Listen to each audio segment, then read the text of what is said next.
Man, I'm gonna get a lot of hate for this. Damn it.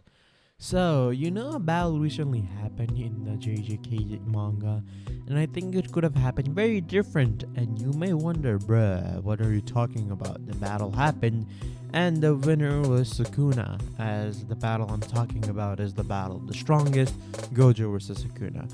But there was a chance that Gojo could have won that battle. And you see, the battle itself was named the Battle of the Strongest, meaning it was based more on ego of Sukuna and Gojo to decide who was the superior fighter among them, and whatever Sukuna did, Gojo faced and tried to beat him head on instead of retreating for a while, but Gojo didn't do that. The prime example for this was when Gojo lost his domain class against Sukuna. Instead of trying to escape out of Sukuna's domain, when he recovered his curse technique and figured out a way to beat Sukuna after, a few minutes, Gojo decided to keep on having a domain clashes until he landed Unlimited Void. But you see, what that really did was have Gojo sustain more brain damage and also allow Maharaga to adapt to his domain. Again, this is only a part of when Gojo could have been more smart during the fight. But to analyze how Gojo could have won, we have to see the fight from the beginning. So without any delay, let's begin the video.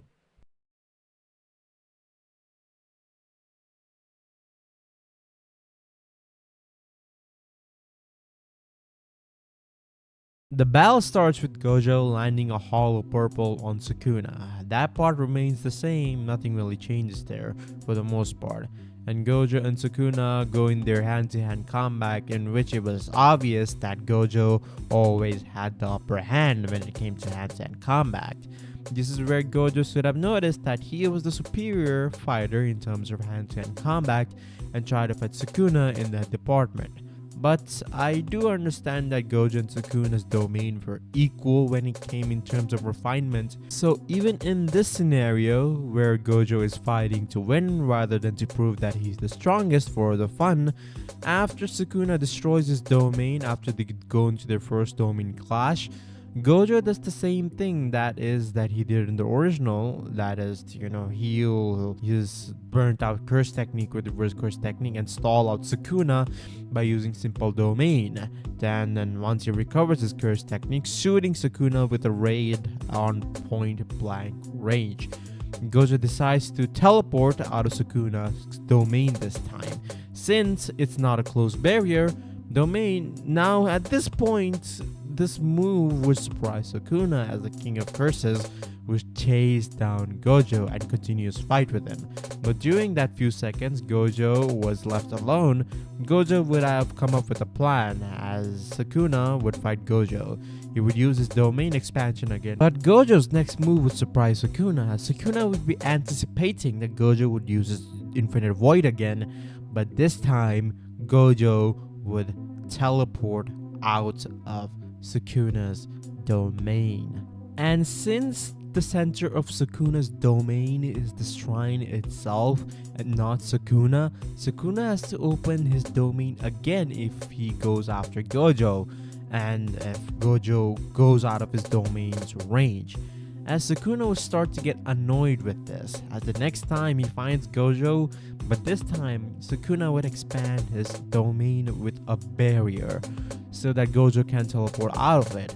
As Gojo, realizing that his plan is working of making Sukuna use a barrier domain worked, would use his domain as the strongest would get into a domain tug of war. This time the fight being extremely close inside the domain, as Sukuna this time couldn't afford to hold back, because if he lets his domain with a barrier this time collapse, he will get hit with unlimited void. And Maharaga hasn't adapted to Gojo's domain quite yet, so the king would be in a real pinch, as in terms of hand-to-hand combat, Gojo is superior to Sukuna. So this time, either Sukuna gets his ass handed to him in terms of hand-to-hand combat and gets his domain broken and loses. as there is no way he can recover from Unlimited Void without using Maharaga to help him, and the battle ends here, where Sukuna uses everything in his arsenal and he and Gojo break each other's domain at the same time. And this time, the third domain clash would happen again, with Sukuna opening a domain barrier once again with an open barrier.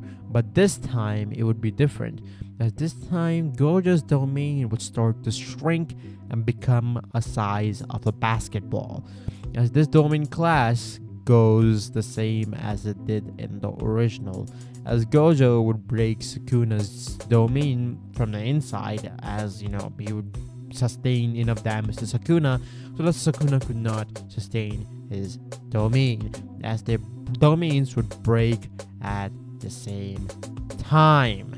And again, they would open their domain, but this time Gojo's domain was faster, and his Unlimited Void would have landed on Sukuna. But unlike in the original, where Gojo had opened his domain 5 times, Gojo opened his domain only 4 times, meaning Maharaga hasn't completely adapted to Unlimited Void quite yet.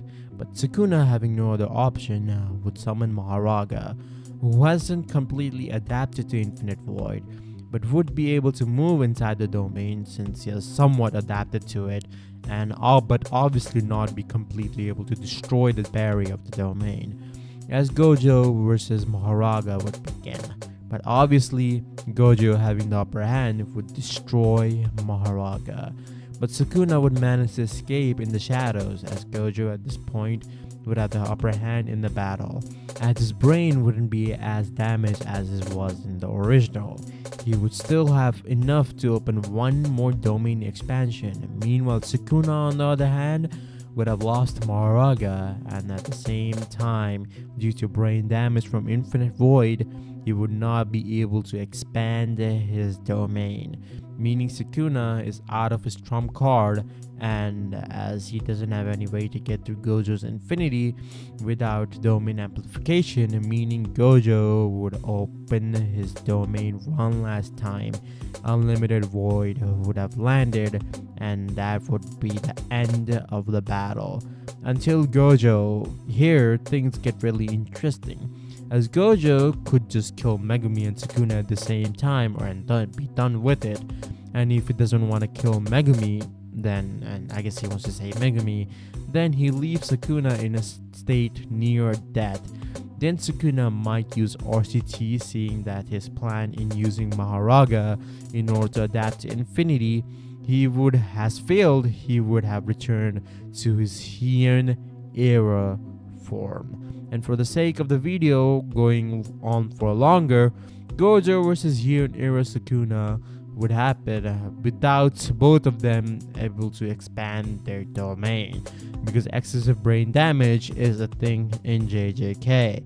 And this is really interesting, as Sukuna can't use his innate curse technique due to him using domain amplification, and as if right now we don't know whether if Sukuna has any other way to get through Gojo's infinity, meaning as if right now Gojo should win, as Gojo would not only be able to hit Sukuna, he can also use his unlimited hollow purple technique as a last ditch effort to end Sukuna, and that would be the end of the battle, as there were 2 conditions to which Gojo could have won the fight, and that is, first, kill Maharaga before he adapts to infinity, and second, disable Sukuna from using his domain before he returns to his Heian era form, because if Gojo with his domain and Heian era Sukuna with his domain would fight, it would be a complete stomp from Sukuna's side, as I've already made a video explaining as to how